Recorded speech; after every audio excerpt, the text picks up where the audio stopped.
Good evening, everyone. I am Press Secretary Philomena Robertson. Thank you so much for joining us this evening.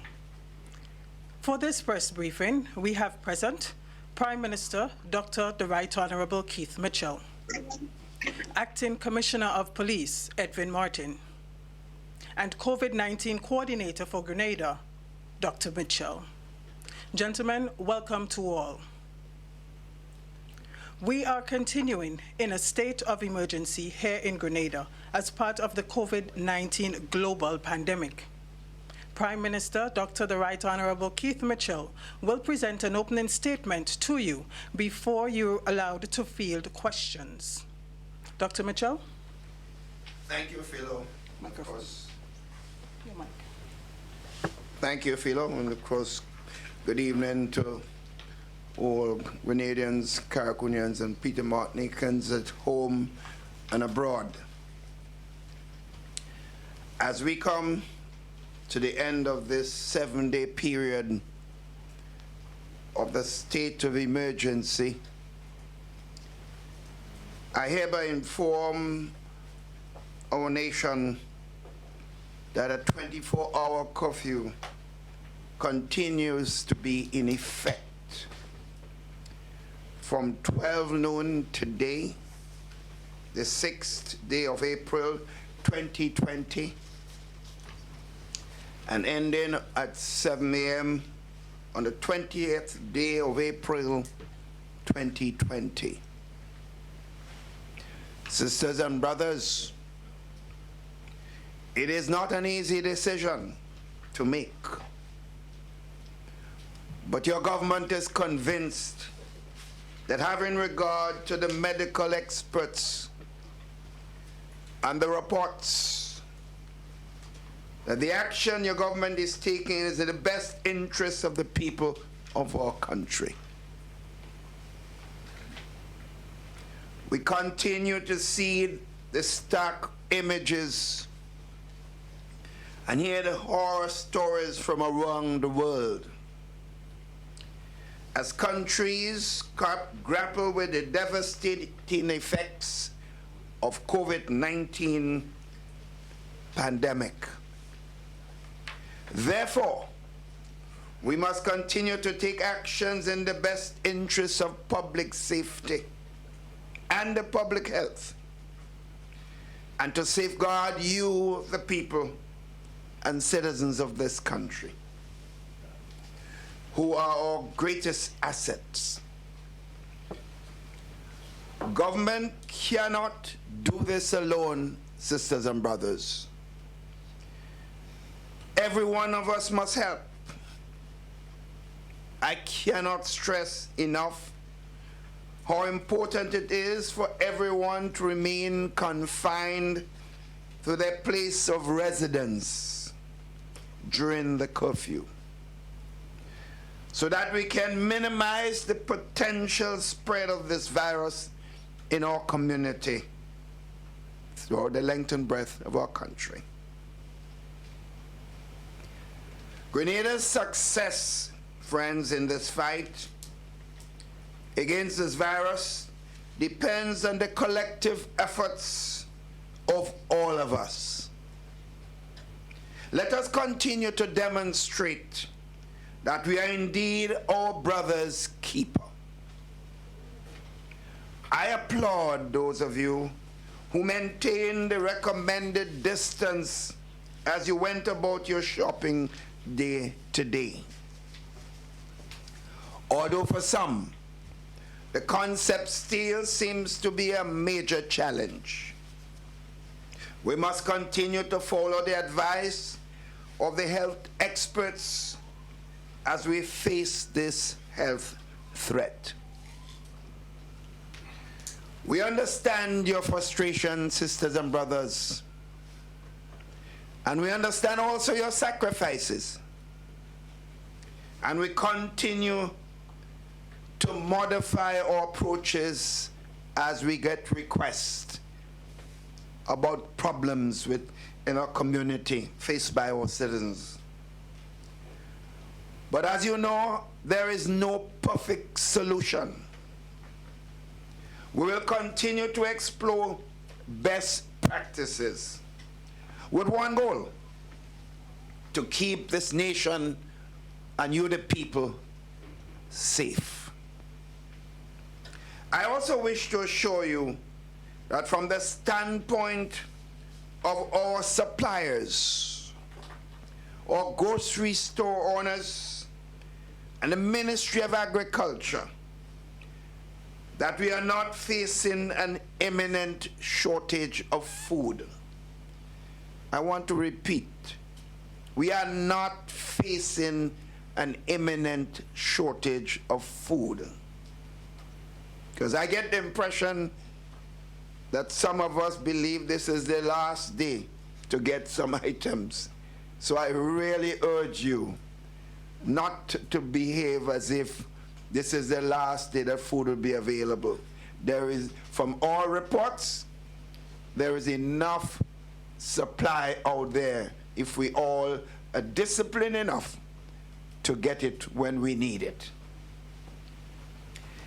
This unprecedented pandemic, sisters and brothers, has created challenges on many levels, and we are working to address them in a timely and comprehensive manner. I assure you that the government of Grenada, your government, is sparing no effort in addressing the economic fallout of this pandemic. The staff at the Ministry of Finance continues to work on rolling out the economic stimulus package, which is designed to help to provide a buffer for businesses and workers that have been hardest hit by this crisis. Fellow Grenadians, Cariconians, Petty Martinicans, we hear your cries, and we are working steadfastly to ease your pain. It is no comfort to me and members of your government to watch you in long lines at the supermarket. It is painful for me and for those of us in government.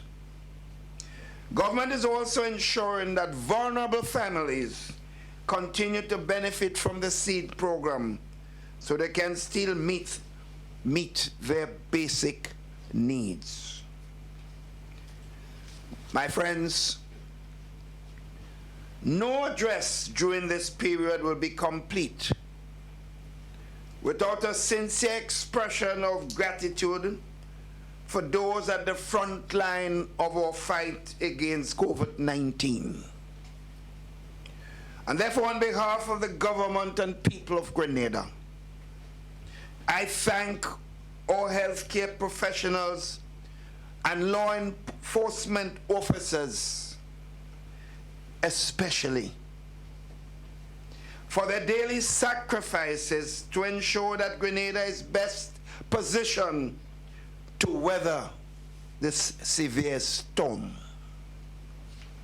I also thank all the essential workers who are powering the engine of this nation during this global pandemic.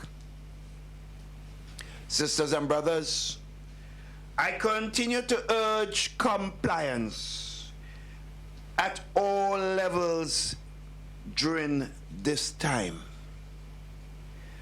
The state of emergency and the measures taken to protect the public health are only as effective as the compliance of all of us. On that note, I also need to make this point as a responsible citizen, and as a people who have a strong sense of community spirit. Let us be better about the way we treat each other. And I'm talking about a few of us, they may not be doing so. We have received some reports from the families of those affected by the virus that they have been threatened and insulted in their communities. Friends, we have to keep our distance, yes. But let us not go down to the road to anarchy and insensitivity. This is not who we are as Grenadians, Caraconians, and Petit Martinicans. The fight against COVID-19 is only as strong as our weakest link. In fact, always bear in mind that those of us whom you're taunting today as your neighbors for having the virus, your turn might come tomorrow. We don't know what faces any one of us. Your turn could be on now, and you do not yet know. I make a strong appeal, therefore, on behalf of all our citizens, and in particular, our affected families, to anyone engaged in such disturbing behavior, to cease and desist from such negativity. This is not who we are as a people. Finally, sisters and brothers, even in the midst of our efforts here at home, let us keep in mind our fellow citizens in the diaspora who are equally and in some instances even more challenged by this pandemic. Always know that our thoughts and our prayers are with every one of you as we all face this unseen and unknown enemy. We have received reports of several of our nationals abroad who have perished in this fight. We extend, therefore, our deepest condolences to their relatives and friends. We look forward to the day when we can all gather again as a Grenadian family, and I'm quite confident that we will. Just this afternoon, we also received news that the UK Prime Minister, Boris Johnson, was taken to intensive care after being stricken with the virus over the last 10 days. This is painful but significant, because what it says, the virus has no respect for any person in any position, no matter what part of the world they come from. Our thoughts and prayers must be with him and are with him, his family, and all our nationals and friends in the United Kingdom at this point. We all hope for his speedy recovery and the speedy recovery of everyone, especially every Grenadian national who is affected by this virus. Friends, sisters and brothers all, let us continue to join hands, not physically, but look out for each other and take the necessary precautions to preserve our health and safety during this crisis. I'm a firm believer in the Almighty Spirit. I believe in his supreme power, and I believe that this too shall pass. I thank you, and we look forward to the rest of this afternoon contact with you. Thank you very much, Prime Minister. Ladies and gentlemen of the media, and to all Grenadians and others who are tuned in via various media. The floor is now open to questions. We have several journalists who have joined us via this Zoom meeting. Are there any questions on the floor?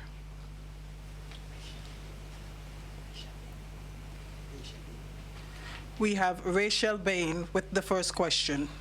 Rachel? Good afternoon, Mr. Prime Minister. Good afternoon, my dear. Good afternoon. Okay, I have a question. My question is twofold. One is with regards to the construction workers, and two, media workers. You spoke of your stimulus plans and stuff like that, but these two careers are not in it. So what measures are in place for media workers and for construction workers? Well, we assume that the media workers will be taken care of by their respective institutions, because it's clear that most media workers are continuing to perform their duties creditably. So I assume that is the case. The construction workers are in fact employed by specific companies and definitely would have provisions for situations like what we are facing, and we expect that that would be done. But remember also, Rachel, and I understand your question, and you certainly have that right to ask about your fellow media persons. But remember, the government itself is facing enormous problems at this time, that our revenue is almost less than 50% at this point in time. So the government will not be able to help every single situation. In fact, we have to limit our initiative to help to those most affected by this pandemic, and those who we believe are more marginalized in the country. In fact, we do not expect every single hotel facility will be looking to government to pay their workers.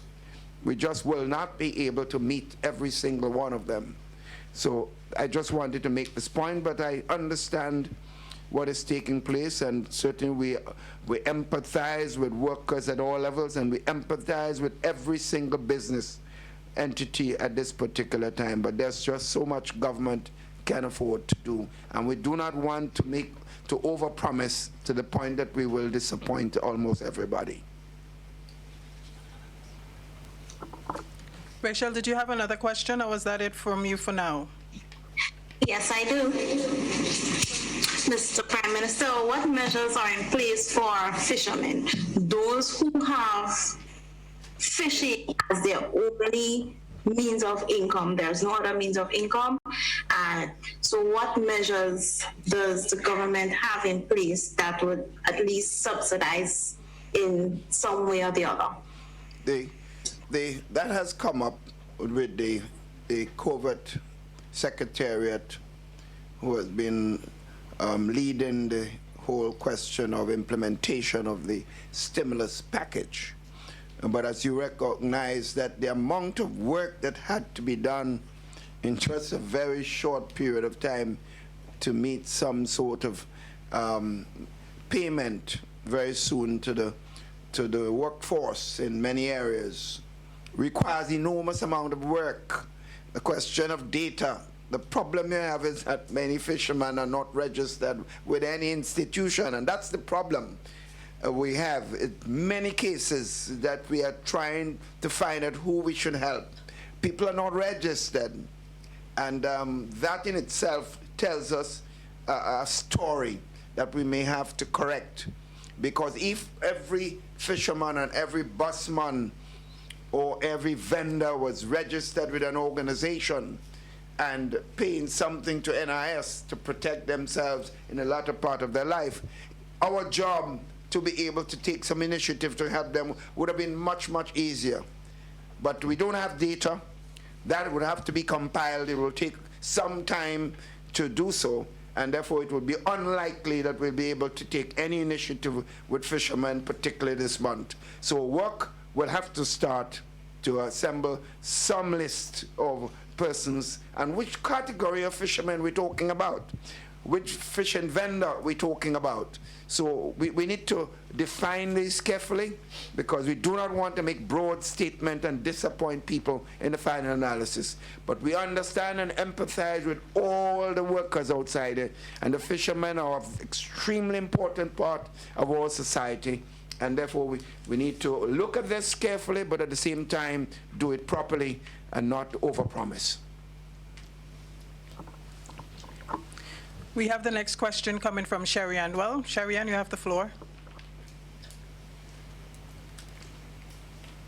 Thank you, and good afternoon to the panel. I have a couple of questions for the Prime Minister. Dr. Mitchell, you mentioned a bit about the whole stage, and during the budget, it was you mentioned a bit about the economy is expected please turn down your audio. grow at a certain percentage in 2020. With what's happening now, and you having to take such drastic measures, what's the present position you would say our economy will be in the coming months? Sherry. Sherry Ann, it was quite difficult to decipher what you were saying. Can you please turn down your audio and then you can repeat the question? Sherry, I think you're asking Okay, what's our you want me to assessment. repeat the question? No, well, no, wait, Sherry, and I think I may have got it, but with some difficulties. I thought I heard you ask I can repeat it. No, let me say, I thought I heard you ask me what is our projection now, given that the budget had projected certain performance in the economy, and this whole pandemic has thrown everything upside down. Is that your question? Yes. So I was just trying to figure out what position the economy stands at now. Well, they almost have to be a magician at this time to predict the state of play. As I indicated earlier on, our revenue for the first few days of this month is minuscule. When it comes now, at this point in time, customs will be showing millions of dollars. I don't think we have reached $500,000 yet in the first few days. So if we continue to project that pace of revenue with some serious deficit coming to the rest of the year. We have not been able. There are some estimates of projection of economic impact of the virus on almost every country, and in our case, Grenada. But I don't think you can say this scientifically, and as you know, I'm one who likes to make sure I have data to make prediction. But you can rest assured, and I could certainly predict, that we will be showing negative growth. It probably might be the first time in my entire life as Prime Minister that the country would have a negative growth. I don't see us making a positive growth, even if this thing ends in 3 months as being projected. I don't see it being so, and that's why I was urging Rachel a while ago when she asked the question about supporting. I think there is that people sometimes forget that government earns this money from activities in the country. So if government is the only reason government is able to do something right now for some part of the workforce is because of how we manage the economy and fiscally manage the government over the last several years. That's the only reason we have some room space. But that space is going to be reduced considerably in a not too distant future. So one has to be careful. So I can't, some predict maybe about 10% drop in growth. Remember, St. George's University represent almost a quarter of the GDP of the country. There would be some serious drop there because a lot of the students have left. There would be not much economic activity there at this time. So that by itself would tell you that there will be some serious drop, even if they return in 3 months' time. Okay, and part two to my question is, and I know I've been following, and you said maybe some people are saying within a 3 months window, things tend to simmer down.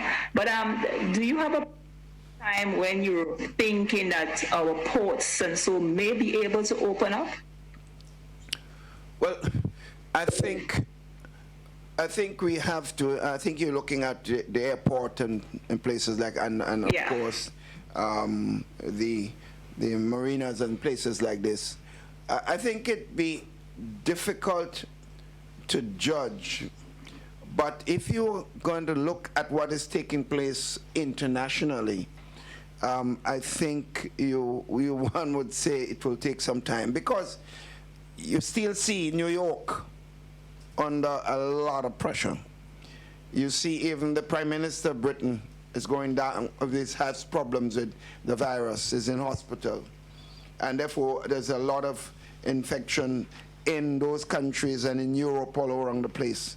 So unless we see a serious reduction, almost a stoppage of this infection in our traditional markets where tourists come, it's going to be difficult to open the border because we may be opening to our own demise.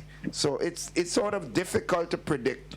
Hopefully, if things get under control within 2 months and then another month to make sure that it goes down to almost zero, then we can look at some methodology of opening our ports. But I can't predict that. It's very difficult to predict right now. Okay, so can I just put in a final question? Yes.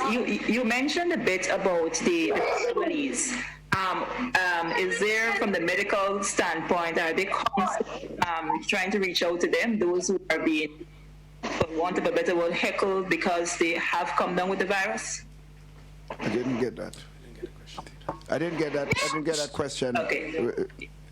I was asking, you mentioned for people to refrain from saying things to the families who have contracted the virus. I'm asking if counseling is already available to them to help them cope through. Yeah. I'll ask Dr. George Mitchell, our COVID coordinator, to attempt to answer this. Thank you. What's her name? Sherry Ann, for this question, and good afternoon to everyone. The answer to your question is we have reached out to the families, and I can give you certainty about that because I personally reached out yesterday and this morning to the family, ensuring that they are okay in the sense and that they know that they have our support. They have requested that we make statements, and as the Prime Minister did, and I was very happy that the Prime Minister made this call to ensure that persons don't continue to do this distasteful things that they're doing out there.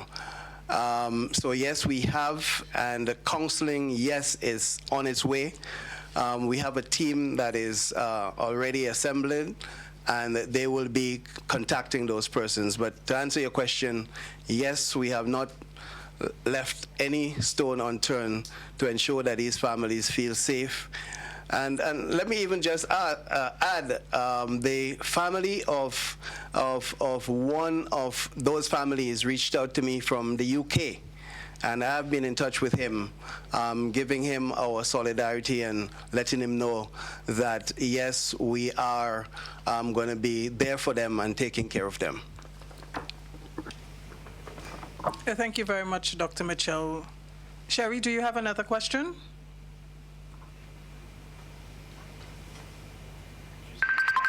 I will come back after the others have gotten an opportunity.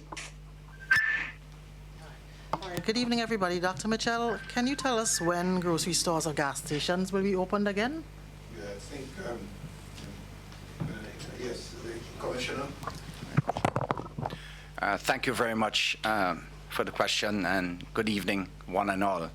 As it relates to that question, the next time, the next shopping day, I should indicate, will be Saturday, but certainly you will have significant changes to that. My observation for what transpired today, certainly we cannot continue with that formula. So we will be revisiting how we allow this, whether you're going to have shopping and fueling taking place at the same day, and whether we have all the sectors receiving fuel, etc., on the same day as well. So tentatively, the next shopping day, not tentatively, the next shopping day will be Saturday, but we're likely to have some movement between now and then in order to mitigate the impact and minimize the inconveniences and challenges that we face today. The day will be Saturday, but we like. I think it's important to just add something to what the Commissioner pointed out. I think we all have to come to terms, brothers and sisters, that we are really in uncharted territory. There are people working night and day attempting to put systems in place to do one thing, to protect life. Because no matter what else we try to do, material thing is unimportant if you're not healthy. So in putting systems in place, there are holes and weaknesses, and we are seeing them. We want people to know. Don't sit back and just criticize. If you have a good idea, I have received ideas from a lot of people, even Grenadians abroad. Why don't you try this? Why don't you try that? These are men and women, human in their own way. And so whenever things are done with the best of intention, then we see some of the problems emanating from it. And the Commissioner is absolutely right. What they saw today would inform some modification of how we operate tomorrow. So, and another day, sorry. So I think remember, we are open. Our job is to protect life, but at the same time to do it with the minimal inconveniences as possible. I have a question here from Linda Straker. Why is the shutdown longer than before, and what are the specific objectives of this period? You want to repeat the question for me? Why is this shutdown longer than before, and what are the specific objectives of this period? The objective, as the Prime Minister said, is to ensure that we do all that we can to save life. And we have entered a crucial phase in terms of the spread of COVID in our country. We know that, and we have reported that we have had 12 cases to date, and we have not had more. So if that question is due to come, I want to answer it up front. And we believe that if we take this measure that we are about to take, or that we are taking, it gives us a really, really, really good opportunity to see where we are in terms of ensuring and minimizing and containing the spread. As you know, COVID-19 is spread by people coming into contact with one another. So that is the limitation. That is the measure that we are taking to try and ensure that we get this done. Now, how do we do that? Of course, we're asking persons to stay at home, to minimize contact, and we're going to also use the opportunity to do some testing. And I know that question is going to come up as well about our ability to test, so I'm going to endeavor to answer it as I speak, as I have the floor. Yes, apart from today, we are in a position to do testing in Grenada. And I want to repeat, we are in a position to do testing in Grenada. All of the preliminary work and the preliminary logistics have been put in place. I have been in contact with the folks at SGU, who in collaboration with our lab techs at the hospital have done the run or the reruns of those machines that are testing. All the controls have been done, and so to speak, we are ready to go. A few minutes ago, virtually, I was in touch and was at the lab in SGU to ensure and to validate that that process is ready. What else can I say? This is good news for us. We will have the ability, once samples are collected, that we can run them and have the results in the same day. So I wanted to let the nation know that. And suffice to say that we have to say a really, really big thank you to the Pan American Health Organization, to CARPHA, to St. George's University, and to WINDREF for this collaboration with the government and people of Grenada. Linda, just to add, I have a distinct feeling that your question is leading to the concern whether in fact we have any evidence of any mass infection that is causing. I want to go straight to where you are. And no, there isn't.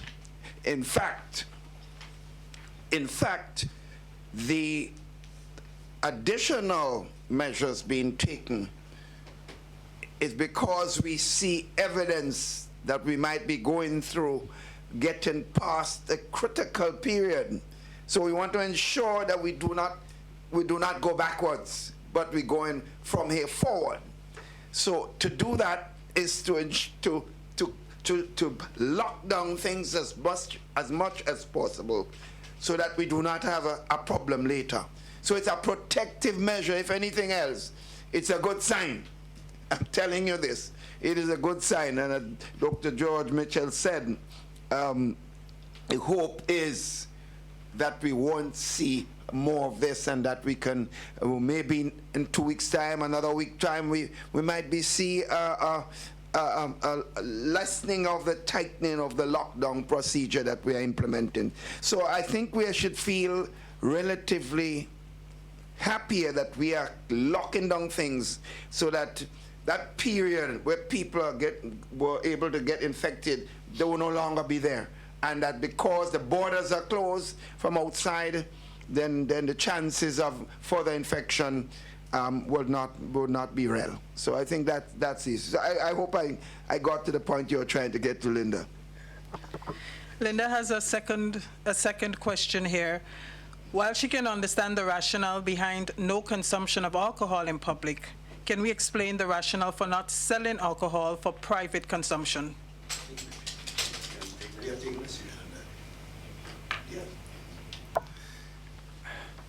The sale of alcohol in a general context is one that tends to, based on our own culture, that tends to pull people to gravitate together. And whether or not that be in a private or public space. And the intention here is to limit the tendency or inclination for persons who want to pool together, whether in private or public space, for the purpose of having a drink, cognizant of what our culture is. And again, it is another effort to try to attempt to make sure that we minimize the probability of persons getting together and minimizing the potential for any possible transmission that may exist. That's the long and short of it. Thank you. One other question here. There are companies who need to deposit checks to pay staff. When will there be banking? When will there be a banking day for such purposes? I will address this as well. We need to understand in this context, and not that we need to understand, but I'll just state what the state of affairs is. At this present time, what we are trying to achieve is to reduce the potential of the growth and expansion of infection in Grenada. And what we are trying to do in the shortest possible time to make sure that we stem further infections and start to reverse the trend. And yes, banks is a place where this actually happens, where not where transmission takes place, but that people gather. And as such, we want to minimize as much as possible the areas where persons do not have to necessarily gather. And if we can do that successively for short periods of time and we see evidence of a reversal, I am confident that we will see those facilities opening. Discussions from the meetings I have attended are already in train of the possibility of this happening in short order. So to make it a reality, what we are appealing to for persons is to continue to cooperate and support the initiatives that are in place so that we will be in a good place sooner rather than later, that not only banks but many other institutions, businesses and that are affected will be opened up and we can actually come back to some state of normalcy. Yeah, I think the bankers themselves and employers are concerned about their own health. Yes. It is recognized the people that came in and have been tested positive, they all went to banks, and that has scared the employees. And you know, money is one of the source of carrying possible virus. So one has to realize the workers in the bank also themselves are thinking about their own lives, and the managers and owners of the banks also are concerned about the welfare of their staff. So it's not just about what government would like to see and what the regulations we would like to implement, but also what the bankers themselves, so that discussions are being held with the commissioner and other members of the COVID-19 cabinet's appointed team to look at ways of easing up the pain. We recognize, as I pointed out earlier on, we are on uncharted territories, and as things come up and we find out about the problems being created, we could adjust accordingly, but we need the cooperation of all concerned. And therefore, that's a work in progress, and certainly you would hear about any modification of what we are doing at this time. We also heard about the problems with the lack of ATM banking by certain institutions, and for example, a credit union, and some of the poor people are the ones most affected by this problem. So this is another area we're looking at and working with the credit union and the bankers and the COVID-19 team. We will see what else we can do. But as I said, friends, brothers and sisters all, you have ideas, don't be afraid to call in and offer constructive ideas. Just sitting back at home and sitting back and just criticizing won't solve a problem. Bring your ideas forward. We are very open to any serious idea to modify some of the problems that people are facing out there. Johnson Richardson, you have the floor. Thank you very much, and good afternoon to you and your panelists. My question really is, I've traveled. I want to commend the police officers for an excellent job thus far in the various checkpoints and so on around the country. But having lived in St. Mark, I've been traveling to and fro to the various parts of the island. And while St. Mark is the smallest parish in Grenada, I realize, unlike the other parishes, we have 2 checkpoints. In fact, 3 checkpoints. One at Samaritan Presbyterian. We have one at St. John, St. Mark's, St. John, St. George's, exiting St. John's. And of course, we have one at Waltham in St. Mark.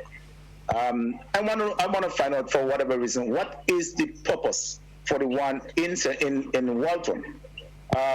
Is it St. Mark is an area of concern as it relates to COVID-19, the amount of cases on the island?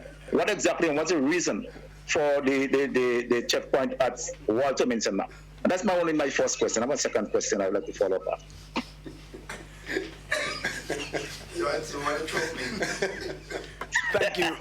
Thank you very much for the question. Certainly, the establishment of the checkpoints primarily is to control the movement in and out of parishes. So obviously, you would have definitely at least have one on either end. If, however, there are a number of reasons that there can be additional checkpoints. For example, I don't know if you traveled through St. George's on any of the particular days of full curfew, but we have a multiplicity of checkpoints all over St. George's, because you also want to mitigate and to reduce the traveling that takes place within the parish as well, because some persons, the intention is for you to stay at home and quarantine yourself for the period of time that is intended. And we need to minimize as much as possible people taking the liberties to actually go out and do different things. And the visibility and presence of the police at critical junctures is important for us to be able to achieve that. I cannot speak with authority to the geographic and road network of the Waltham, but I want to believe that that might be one of the reasons why that checkpoint was established. But you've charged me with a responsibility here, and I will look at St. Mark's in particular after this press conference. Thank you for the question. Johnson, you had a second question? I will look at St. Mark's in particular. Yes. Yes. And I just want to follow up on the first question. Really. Yes, Philo. I said there is only one. There are only 1 or 2 Johnson, supermarkets. please turn down your audio. Please turn down your audio. Yeah, there are only 2 supermarkets in St. Mark, and they're both located at Victoria. So people coming out from the northern part of St. Mark would not be able to access those supermarkets. And if you have the boundaries at the parish boundaries, then it's basically impossible to access those supermarkets for the people at northern St. Mark. And that's a problem. But my second question though is restocking the supermarkets in the respective parishes. One of the concerns I spoke to one of the owners of a supermarket this afternoon, and his concern was that while there are the restrictions for movements, the service trucks and that enter St. Mark's, enter the area, are basically empty when they get to St. Mark. All right. So they are requesting permission to travel out of the area, and knowing that there are restrictions in place. If provisions can be made to have them, while the service truck cannot reach them, that they go and get the supplies, so at least the people of the area can be taken care of. Thank you very much for the question again. Actually, that is a measure that we have taken.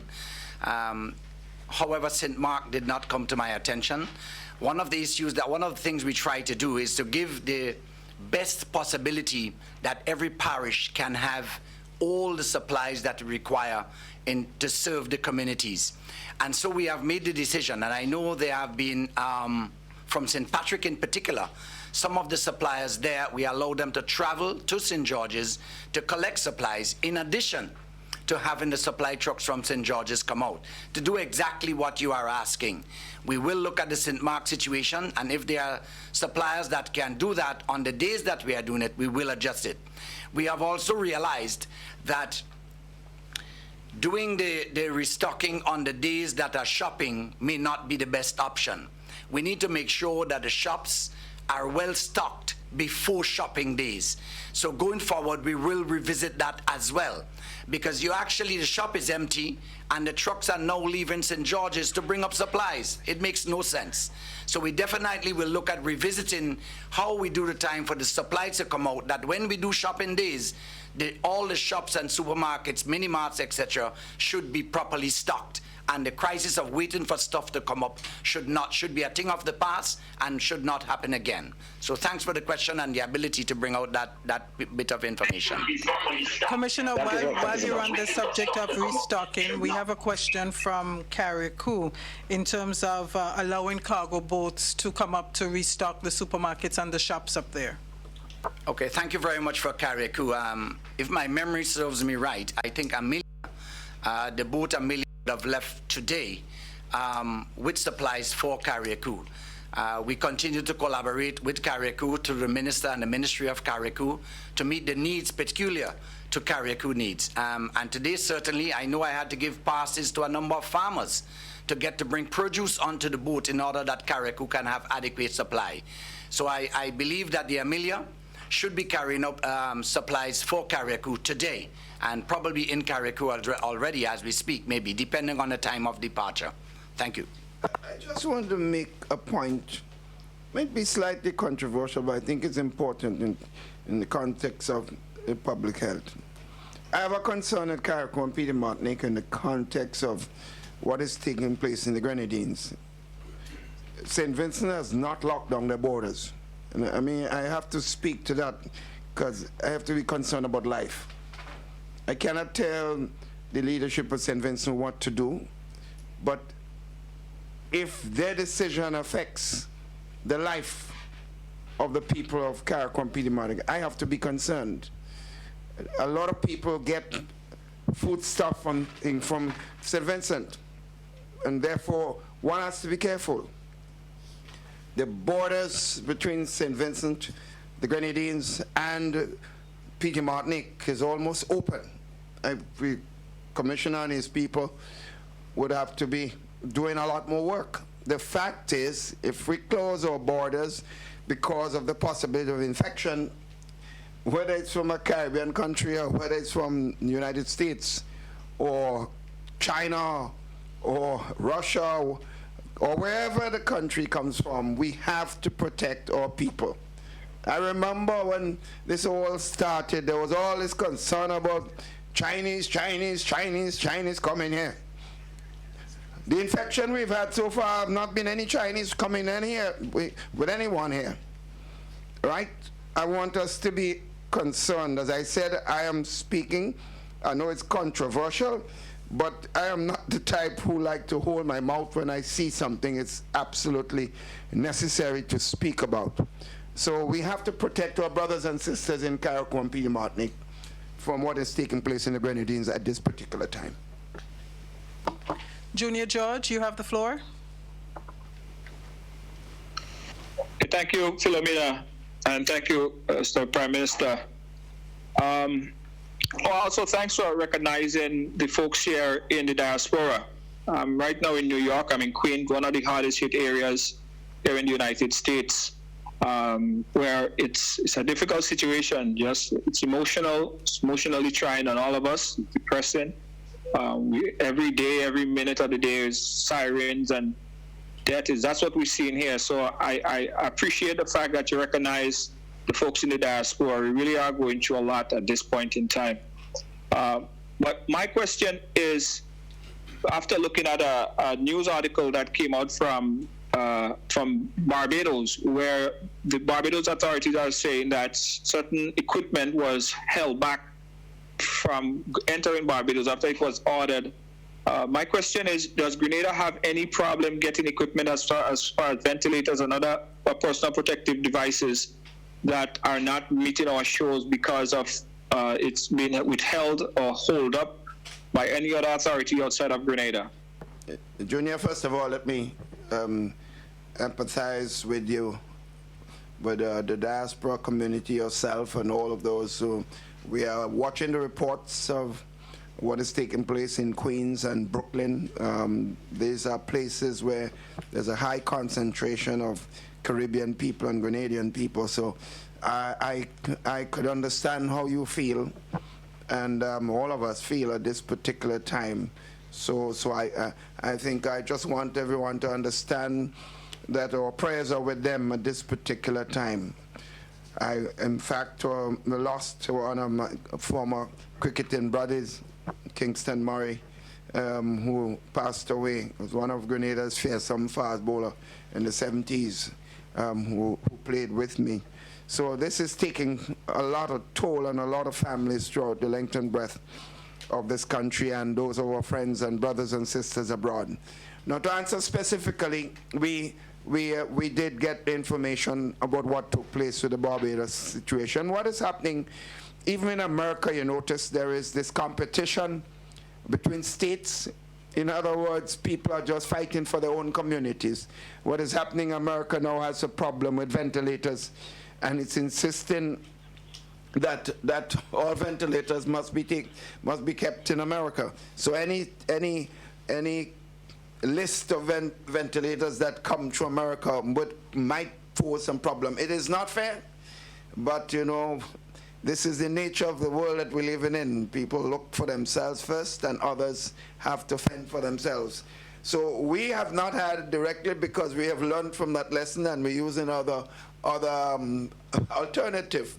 We are not going to allow our ventilators or any possible support system to come through America because we realize it might, in fact, be left there. So Junior, we have taken steps.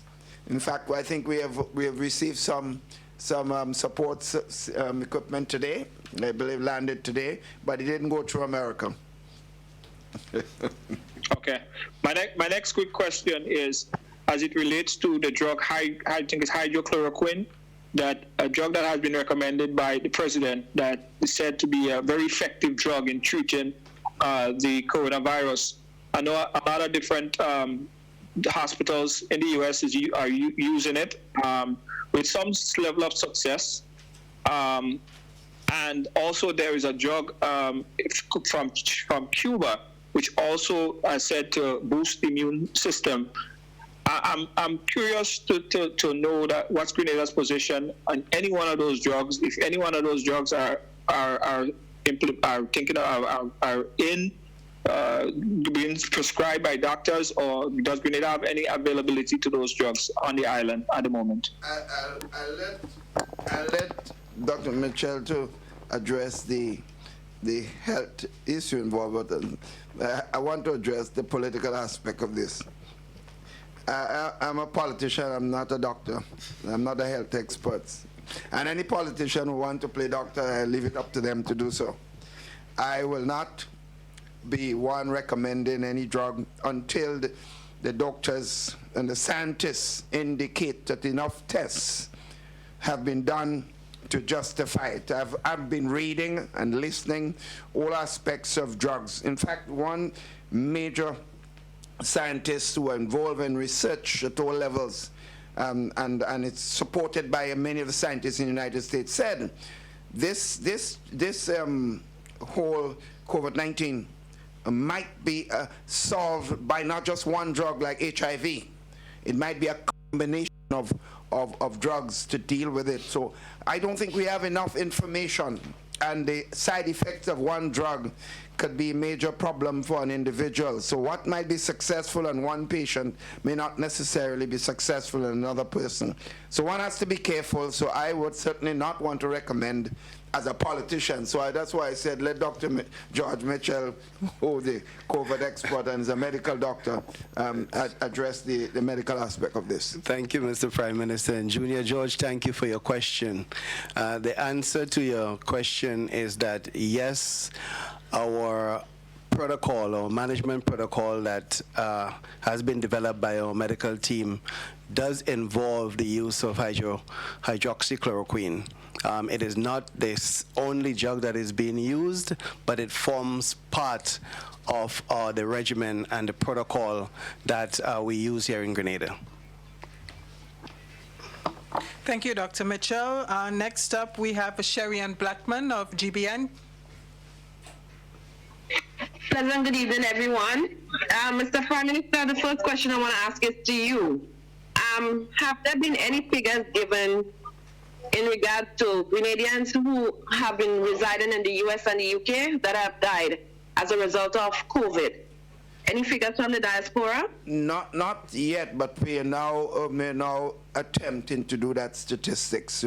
We have asked our embassies abroad to attempt to give us a listing. In fact, we thought it was necessary from many standpoints, but also to ensure that we can make contact with the families and offer our condolences and in this very touching time for all of them. So that is something in the works, Sherry Ann.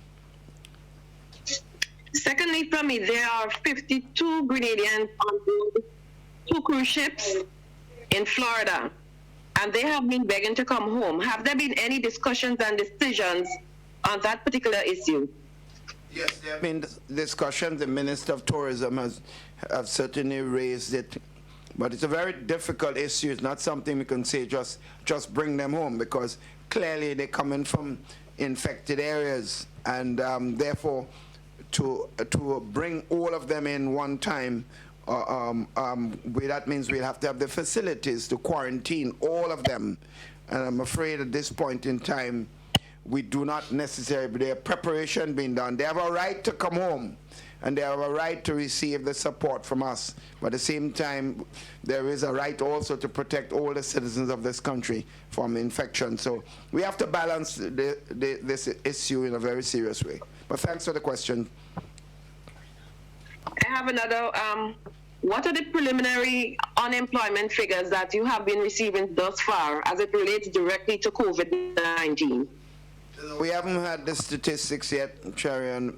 We haven't had that yet, but we certainly will be looking specifically at those numbers, because we are dreading that number at this particular time.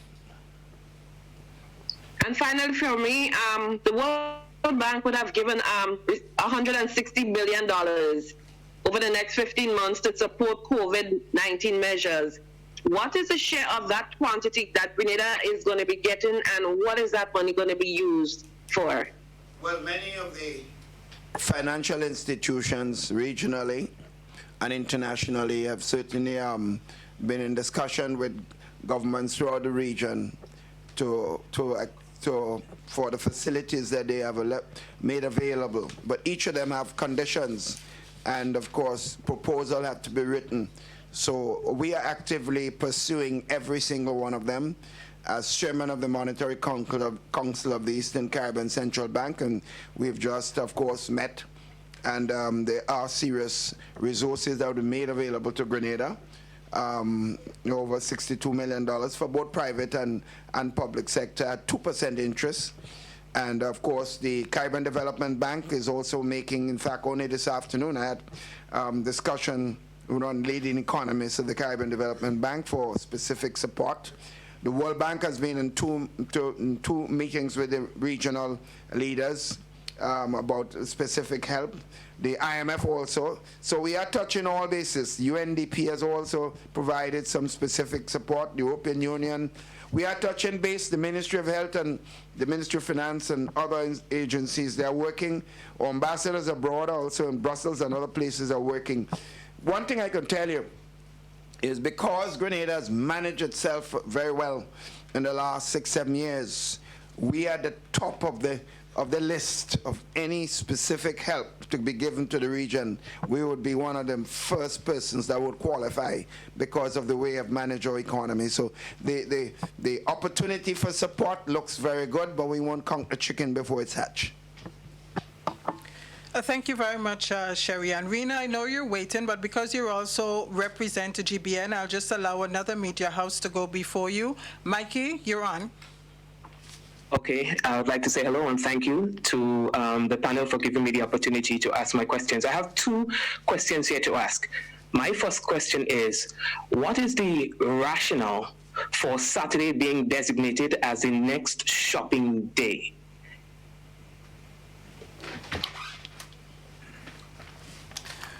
Mikey, how are you? I hope you're doing well.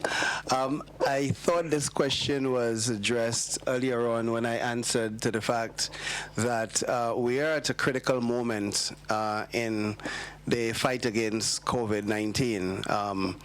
We want to ensure that there is no more spread, that we minimize spread as much as possible while we get or have the ability to test and to ensure that we have a fair amount of control over the situation. And just to sort of piggyback on what the Prime Minister said, it is not an issue that we have a bad situation that we need to control. It is not that at all, but we think that we are at a critical point that most of the persons who have tested positively and their contacts have already elapsed. Their contacts have already elapsed the 14-day period. That is important for us. And the few persons who have been in contact with positive cases are closing down on their 14 days. So it is a critical period for us. And so at any point, we think that during the next few days, once we are able to test those contacts who are left, whose periods of time have not elapsed the 14 days, if we can test them, we can get a very good appreciation of where we are. And so, my fellow scientists, as Peter David would call them, Minister Peter David would call them, have sort of like modeled that if we can assure that this period that we control and we test in this period, we will be very, very, very, will be set in a very, very good way, or put ourselves in a good place to be able to open up gradually as we go forward. Dr. Mitchell, okay, I understand Dr. the Mitchell, medical... maybe I will be a little more specific. I appreciate that explanation, but with regards to Saturday being a possible challenge for some persons of the religious community, I was trying to understand what's the difference between the Saturday and a Sunday or on a Friday. Okay, Mikey, with all due respects to our folks who are Seventh-day Adventists, and just so that you know, that is a religion that I have a lot of respect for. As a matter of fact, I grew up in that faith, and the serious consideration was not given to open on a Saturday to disrespect any religion per se, but we just thought that it was the period that we needed to ensure that that we had a hold on so that we could have opened up. But I think that was the decision. COP? I agree. Okay. Mikey, I just have one more question. Mikey, just Dr. one, Mitchell. Yeah, just one point. I believe the committee, when there were discussion today, I was not part of the committee discussion, so I assume I'll get some report on this later. But I think that point is understood. And we will certainly be looking at ways in which we can deal with this, because it is a concern, and we don't want any religious community to feel marginalized or dealt on an even hand by any decision that we take, because we value the religious community and the role they're playing in helping us in this very crucial period that we face in this country. Okay, thanks for that explanation. And my final question is, there's a lot of concern regarding community spread. How do you determine who gets tested for COVID? Is it purely based on symptoms, or is it based on likelihood of contact with an infected person? And I'm asking that question so that we can get a better appreciation for the mechanism that is being used to detect community spread. Very smart question, Mikey. Yes, our epidemiologists and all the modelings that we have formulated gives us the opportunity to test who we think are most likely to have contracted the disease. So we go on a model of exposure. So for example, in terms of priorities, at the moment, our number one priority is to test persons who have been exposed or in contact with persons who have been positive. So that's our first and immediate and our greatest priority at this time. The second priority for us in terms of testing are going to be persons who healthcare workers, for example, who have been on the front line. And not only healthcare workers, COP, but police officers who have been on the front line, and anybody who have responded in some way to a COVID-19 case. And our third priority is going to be anybody at this time who comes down with some form of viral illness, so that we are not just narrowing ourselves to persons who have potential exposure, but just in case we have anybody out there, we are also looking to test them. So we have modeled so that we try and minimize us losing or anybody escaping that net that we have created. If I may just extend a bit on this question, what Dr. Mitchell has explained is also captured within the new drafted regulations for this period, where the strategy is to be able to capture everyone who has been in contact with anyone of suspicion or anyone that is having any flu-like symptoms. And the new regulation now is actually indicating that anyone who traveled to Grenada as of March 9th and after ought to self-quarantine and self-isolate. And that if you know anyone and you have interacted with anyone who have traveled to Grenada March 9th forward onto this time, you should report that. And beyond that, that if you also notice anyone with flu-like symptoms, you should report that to the nearest police station. And that if you yourself are experiencing flu-like symptoms, you should also report that to the nearest police station, who of course will pass the report on to the medical unit. And the reason for that, as Dr. Mitchell explained, is to broaden, now that we have the capacity for testing, is to identify the potential of persons or the number of persons having symptoms and our ability to have early interventions, possibly testing. So at the end of this period, we really should be in a good place. I just thought I make the point to tie that intention explained by Dr. Mitchell with how we are also capturing it with regulation. Rena Pear, you now have the floor. Okay, good night to everybody. I have a couple questions. I hope that I get to ask all of them. Dr. Martin, could you please give me an update as it relates to the amount of tests that we've done so far and if we have any pending? Also, could you give me an update as it relates to the elderly? What has been done for them? It's been a while I've heard anything. So could you give me an update as it relates to that? My other questions is directed to Prime Minister and you, Mr. Commissioner Martin, but just waiting for Doctor to answer my questions. Thank you for your question, Rena. To date, we have sent down 45 tests to CARFER.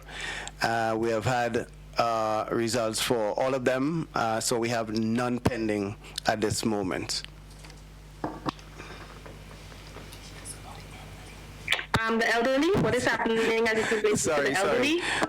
Well, during our plan, you would remember that point 4 on our strategic plan was to specifically attend or to mitigate our elderly folks becoming ill. We thought that it was an important area for us. We have heard all and seen all that has happened in the diaspora where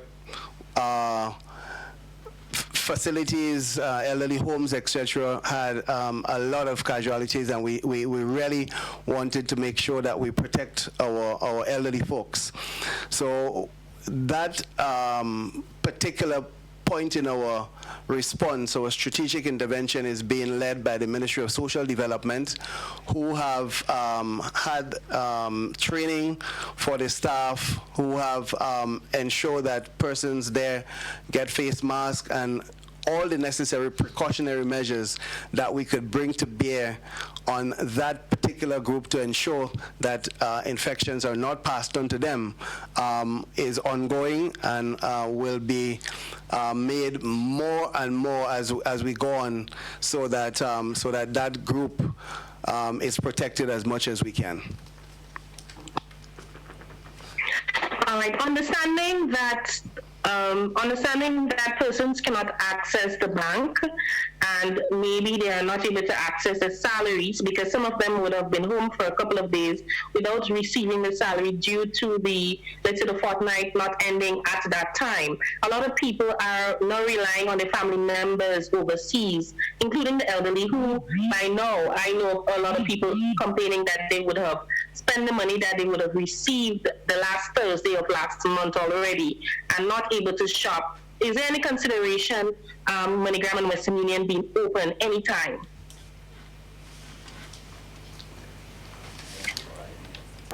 Also, as it relates to suppliers, would there be days, would the suppliers be able to get gas for their vehicles as well? That is also an issue that is being, that they have been having.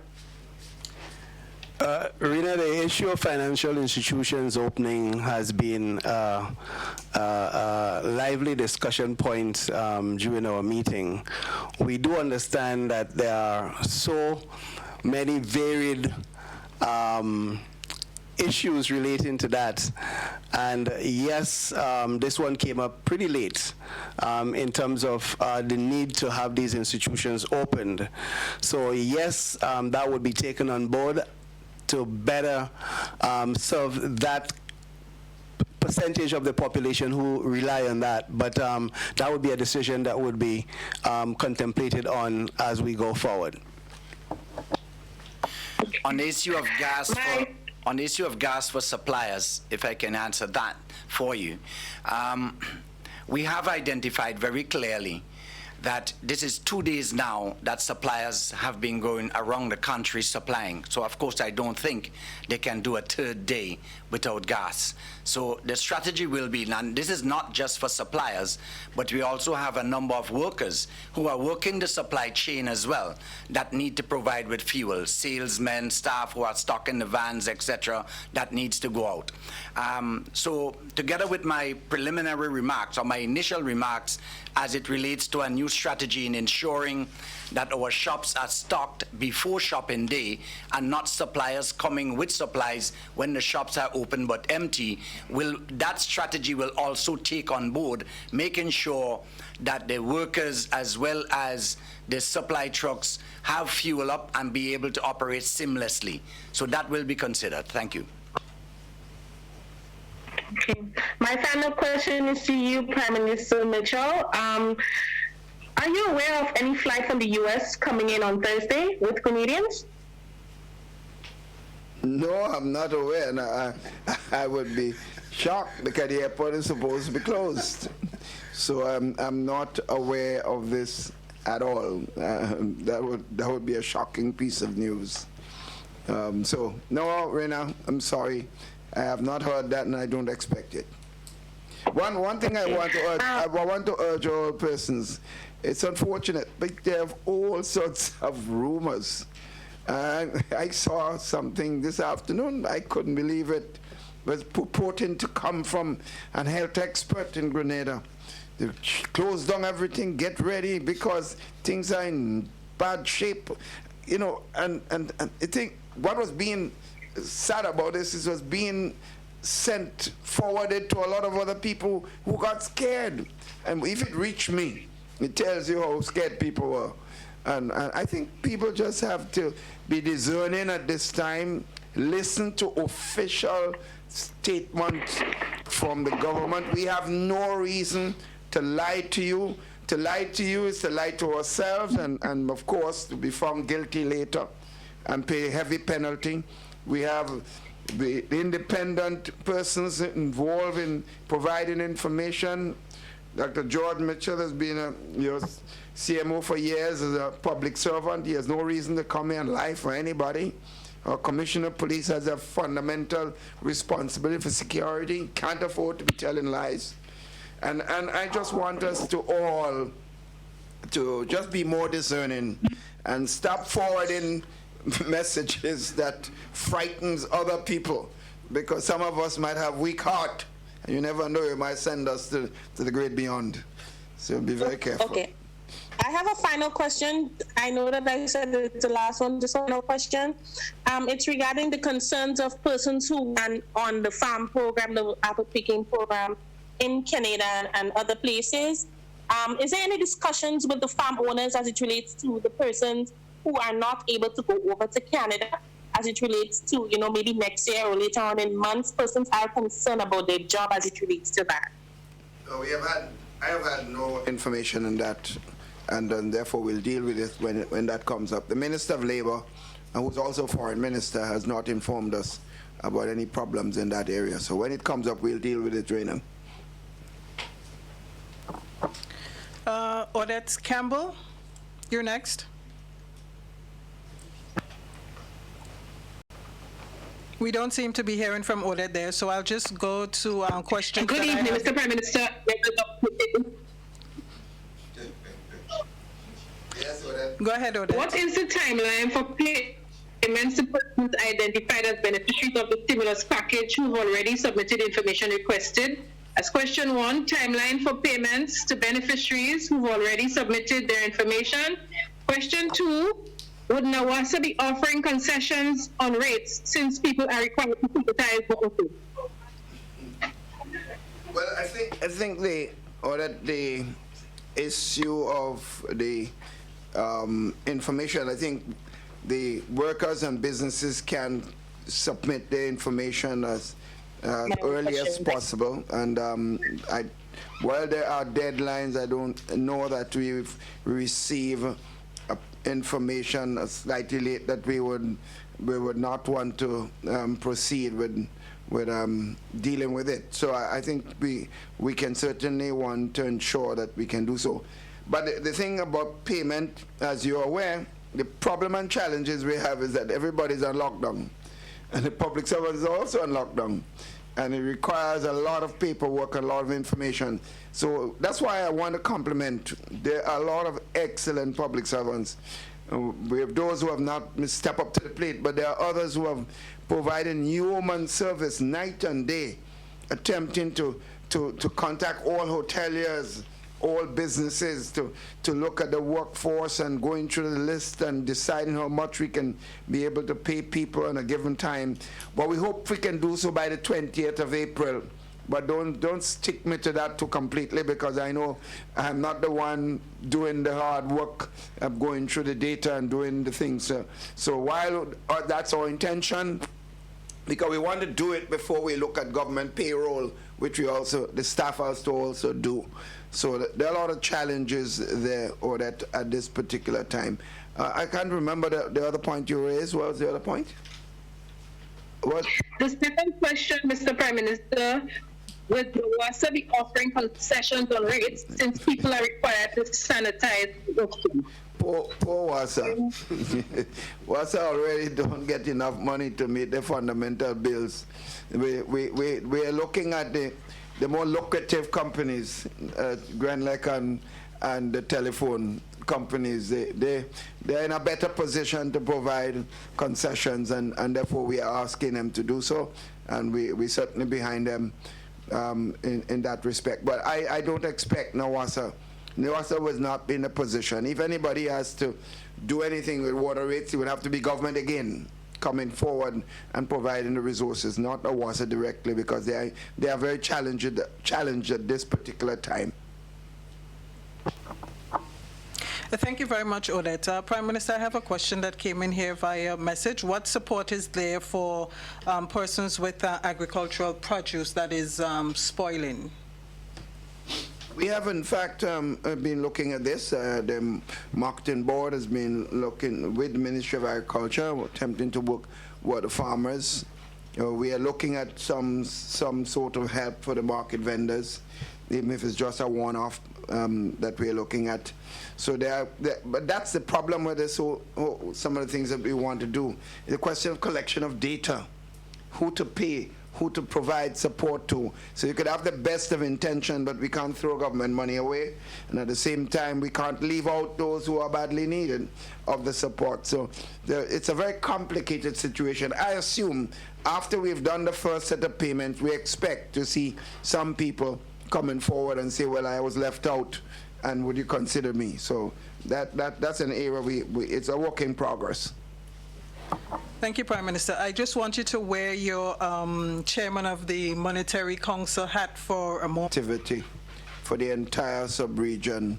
The estimates are run to sometimes ranges from 10 to 30, 40% drop in economic activity over the sub-region. So it's going to be high, but as I said before, there's no data right now that we can use to make a scientific and correct estimate.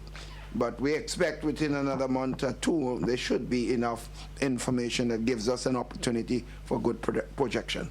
Thank you very much. Thank you, Prime Minister. Leslie-Ann, I think you have two questions for the other two panelists. Yes. First of all, Commissioner, how are we going to address the congestion in subsequent days for shopping, and if there's a prolonged period of shutdown? And then for Dr. George Mitchell, from the Ministry of Health standpoint, how encouraged are you with Grenada's efforts in the fight against COVID-19? Thank you very much for the question. There are a number of factors, first of all, that we believe contributed to the congestion we witnessed today. We experimented for the first time allowing persons from the parish of St. David to come into St. George. And that was a conscious decision, bearing in mind that there are no large supermarkets, mini-marts in St. David, to provide adequate support to the needs of the people there. So the first day, which had some challenges, the measures we put in place for the first day was inadequate to handle the volume of that increase. So certainly we have recognized with the increase in vehicles with passes for caregivers and farmers and suppliers have to come on board, and workers, police officers, nurses, all of the essential services. One of the things that is a significant factor contributing to congestion is having all of the activities on the same day. We need to break that up. Refueling and supplying on different days and shopping days independent. So we're going to look at that and see how best we can redistribute the activities across the period of time that will allow us not to compromise the overarching intention of mitigating transmission, but at the same time be able to manage the situation. If we do not do this, I think we will actually be self-defeating ourselves by going with a system that just brings people too long. Today, I admire in the initial stages were maintaining distances for very long lines, up to 2 miles, people maintaining distances. But as the day prolonged, As the hours go along, people start to get weighed down and started to look for cool spots to stand and so forth. So we have to address that. And I assure you, we will put mechanisms in place. This planning committee is very aggressive in addressing all of the challenges, and we will have mechanisms, and the public will learn of that certainly before the next shopping period. Let me answer this question by saying that, or actually taking my hands off to the men and women that represent the Ministry of Health at all levels in Grenada. The hospital staff has been tremendous. The Ministry of Health staff has been tremendous, working overtime. I don't know how Kevin and the guys do it. Absolutely fabulous response. And at the level of the community, our district medical officers, our nurses, they have gone out of their way to make sure that we are in this position that we are in. Our contact tracing teams have done a wonderful job. You know, by and large, I can almost put my hand up and say that the response of our medical community in Grenada is up there with the best in the region. And that is why we are where we are today. And if we continue to do the things that we are advised to do, if we stop spreading the rumors, that we will be in a good position. If we observe our social distancing, that we will be in a better position in the next few weeks' time. So I want to commend our staff. I want to give them, you know, all the kudos that they deserve, and to ask them to continue to serve our nation as the patriots that they have been. Dr. Mitchell, I have a question re the preparedness of Carriacou, the hospital there, in the event that there's a COVID-19 case identified on that sister island. This question came up before. Our medical team in Carriacou and Petite Martinique knows what to do. As you would realize, when a patient is diagnosed with COVID-19, that patient don't fall down, as we saw in that video a few weeks ago, that sort of like went viral. Someone, when we started to spray the area, someone fell, and the video was saying that hey, look, COVID is in Grenada, someone fell. It doesn't happen like that.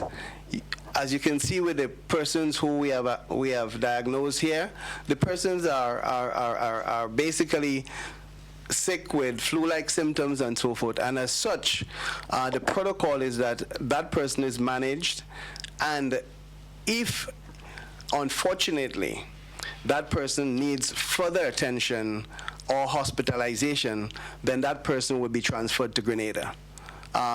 If anyone who needs the type of support that you would get in a hospital, as we call assisted ventilation, the mechanism has been put in place to transfer that person from Carriacou or Petite Martinique to Grenada. The kind of expertise that you would need on the island is just not available there, and that is a fact. Thank you very much, Dr. Mitchell. Members of the media, I know you have several remaining questions, but we've been at this for now an hour and 30 minutes, and we recognize that some stations do have to go to their newscast. With the questions that you still have remaining, please continue to send them in, and myself and GIS will continue working and providing the answers to those questions via interviews that we will conduct over the next few days or so. Gentlemen, thank you so very much. I would like to invite you to make some closing comments. Maybe we can start with you, Commissioner. Thank you very much, Ms. Robertson. I just want to take the opportunity to thank the general public for their continued cooperation and support, and particularly to recognize the effort and the growing trend that we are doing in maintaining physical distances, and from what I've seen today, certainly the growing practice of us using our mask in public space. This is a very difficult task for all of us. And I just want to appeal for tolerance, patience, and understanding in these trying times as we work together through this very difficult situation to find ourselves in a better place. And before I conclude, it will be remiss if I do not say a special thanks to the members of the RGPF for their continued commitment and dedication to duty in this very, very trying time, not regarding the circumstances and not regarding the fact that we are actually in a fight against an invisible enemy. I want to encourage you, colleague officers, to remain focused and to remain committed to the cause and continue to serve our nation with distinction and professionalism. Thank you. Thank you very much, Commissioner. Dr. Mitchell? I will be very short. I just want to reiterate our appreciation for the persons that have been on the front line, all our healthcare professionals at all levels. I also want to say thank you to all members of the public who have come forward in one way or the other to the cause, those who have supported us, those who have said to us, shut down the country, guys, this is the best thing to do. We appreciate your support, and I also appreciate those who have actually criticized what we have done and come forward with suggestions. It makes us a better people. It makes the response better. It tells us that you care about Grenada. So all in all, I want to just thank everybody for their continued support, and I want to give the assurance that the COVID committee would work night and day to ensure that Grenada and Grenadians remain safe. Thank you very much, Dr. Mitchell. And now to the other Dr. Mitchell for the final word this evening. Yes, let me just, in closing, reinforce the comments of Dr. George Mitchell and, of course, Commissioner Martin on the compliments given to the health workers, the frontline persons, and the police officers, and all the persons, ordinary citizens who are coming forward and providing help to the elderly out there. I think we want to commend you.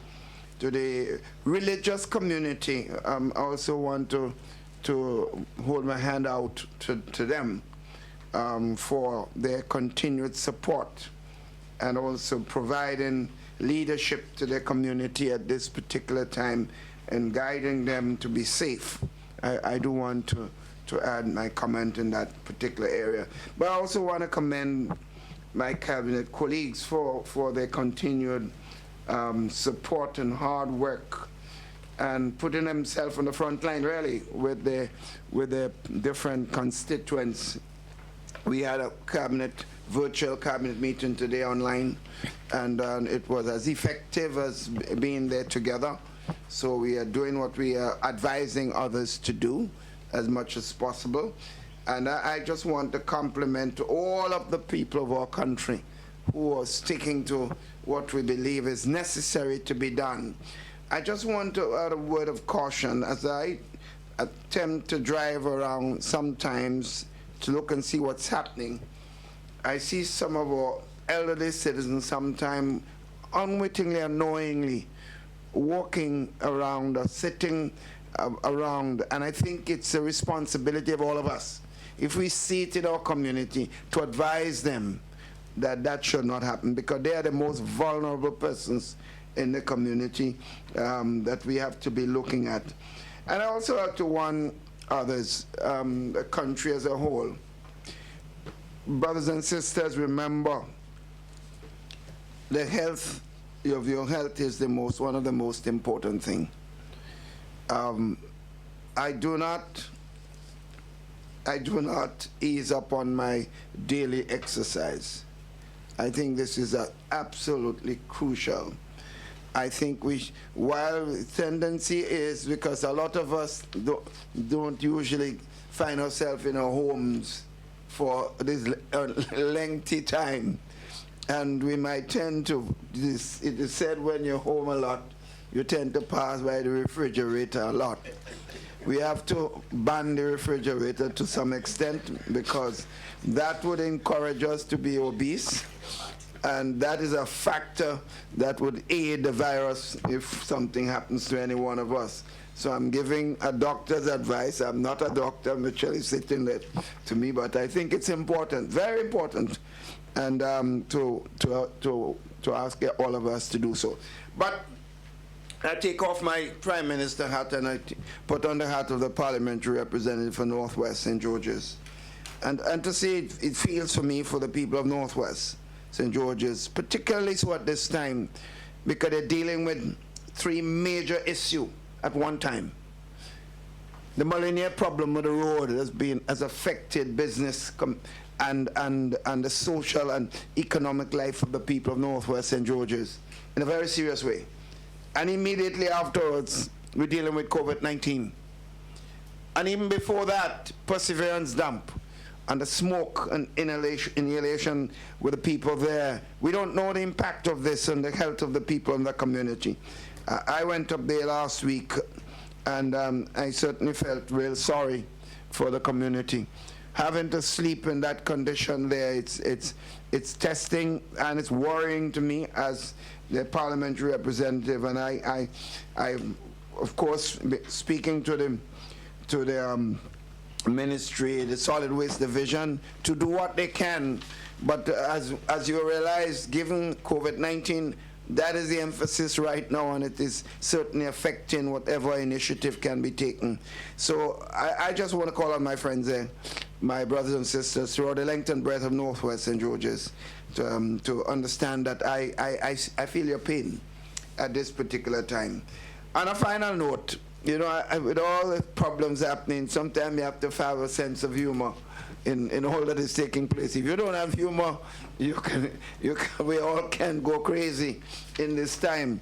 And a lot of people send me a lot of fun jokes to cheer me up in this time. I want to send to say to them, I deeply appreciate. I have some really hectic laughs sometimes, which relaxes me.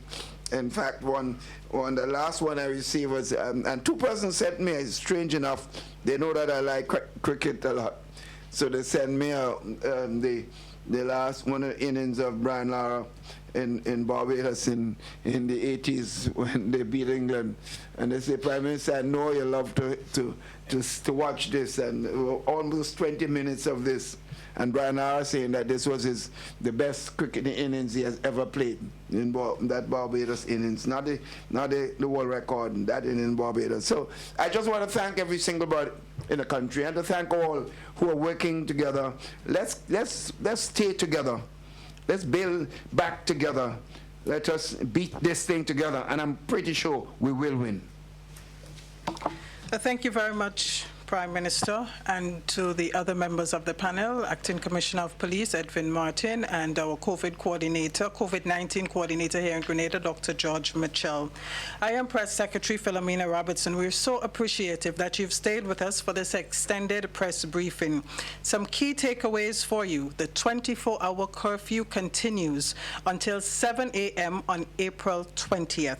The next shopping day will be on Saturday, and that's because, based on the scientific and medical modeling, the next couple of days will be a critical period. So we really need persons to stay indoors and comply with the regulations. Grenadians all, let us continue to be safe. Let us follow the advice of the experts. Stay positive. Think positive. We will get through this together. We are a resilient people, a resilient nation. I'm Philomena Robertson. Thank you so much for joining us this evening. Thank you, PM. COVID-19 spreads from person to person through the droplets that are produced when someone coughs or sneezes, which makes it easy to spread between people in close contact.